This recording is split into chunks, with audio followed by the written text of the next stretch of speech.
नाज़रीन, हैदराबाद में corona virus सबब वधीक हिकु ॼणो फौत थी वियो। 121 नवां केस ज़ाहिर थिया आहिनि।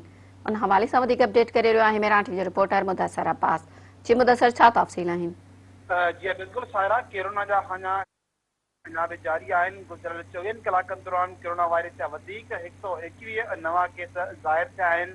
जॾहिं त कोरोना सबबि हिकु मरीज़ पंहिंजी ज़िंदगी पिणु हाराए वेठो आहे। जंहिंखां पोइ हैदराबाद में कोरोना सबबि फौत थींदड़ मरीज़नि जो मजमूई तादाद आहे उहो वधी 387 थी वियो आहे। सिहत खाते जी रिपोर्ट मुताबिक़ गुज़िरियल 24 कलाकनि दौरान 1618 कोरोना जूं टेस्टियूं कयूं, जिन मां 121 माण्हुनि खे कोरोना हुअण जी तस्दीक थी आहे। जंहिंखां पोइ हैदराबाद में फाल केसनि जो तादाद आहे उहो वधी 2051 थी वियो आहे, जिन मां 2000 जेके 7 मरीज़ आहिनि उहे पंहिंजे घरनि में आइसोलेट आहिनि ऐं बाक़ी जेके 44 मरीज़ आहिनि उहे सिविल अस्पताल हैदराबाद समेत मुख़्तलिफ़ अस्पतालनि में ज़ेर इलाज आहिनि।